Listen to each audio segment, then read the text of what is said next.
An interesting report circulating in the Kremlin today is claiming that the massive power blackout that hit South America this past week was due to a time wave that emanated from the mysterious Bolivian Andes region called Tiahuanaco, where the mysterious 10-ton gateway of the sun monolithic, carved from a single block of Andesite granite, is located and was triggered by an anomalous event at the world's largest and highest energy particle accelerator, Large Hadron Collider, LHC, in Switzerland, run by the European Organization for Nuclear Research, CERN, and rippled through the thousands of ancient pyramid complexes located throughout Brazil and other countries of South America. According to these reports, the CERN scientists at the Large Hadron Collider began a series of experiments on November 1, 2009, in preparation for the restarting of operations, when they shockingly discovered that their testing was distorting our Earth's magnetic field and had shot off a time wave towards the core of our planet that their tracking showed veered exactly towards the sun gate high in the Bolivian Andes mountains. Most unfortunately, however, was when the initial time wave spawned by the LHC erupted from the sun gate and headed out towards the space above South America. It, literally, glanced into the path of an Iberworld Airbus A330-300 flown by Air Comet, which was ready to begin its descent into Santa Cruz, Bolivia, but then found itself instantly and mysteriously over the skies of Santa Cruz, Spain, over 5,500 miles, 8,900 kilometers, away. Note: all 170 passengers and the crew of Flight A7301 were safe, and after 17 hours on the ground in Spain departed back to Bolivia, where they arrived safe and sound. After this mysterious event, CERN scientists shut down the LHC, blaming their failed experiment on a bird dropping a piece of bread onto outdoor machinery, after which their director for research and scientific computing, Sergio Bertolucci, warned that the Titanic LHC machine may possibly create or discover previously unimagined scientific phenomena, or unknown unknowns such as an extra dimension. But, even after shutting down the LHC, the dimensional distortions created in South America by this time wave continued to felt and led to the gateway of the sun monolith, sending out what Russian scientists have likened to a digital communication towards the thousands of pyramids in Brazil and other ancient sites throughout the Andes region of South America, and leading to the massive power outage that plunged tens of millions into darkness. Brazilian government officials, in seeking to hide the true cause of this massive power outage, had originally blamed it on atmospheric discharges related to strong rain and wind, a claim immediately shot down by state prosecutors who are demanding the public be told the truth before the week is out.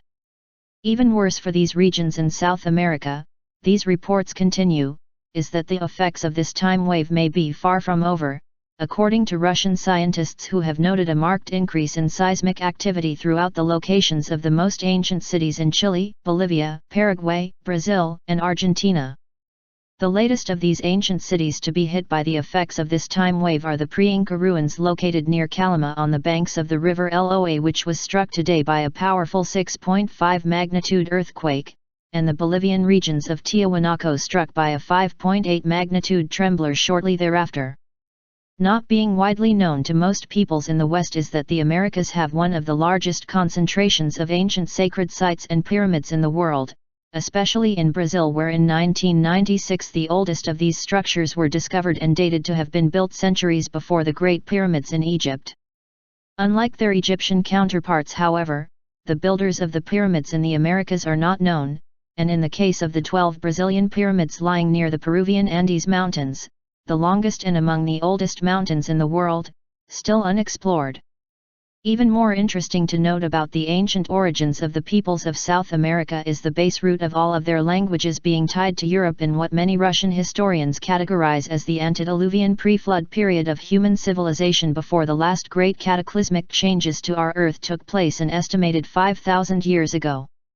Now, with the age of the South America Andes region known, and being combined with the thousands of ancient pyramids and cities built there, with a precision we are still unable to match in our modern times, many Russian historians have long theorized that these great mountains became the home of the most advanced members of the pre-flood civilization who had fled there when our Earth last overturned itself.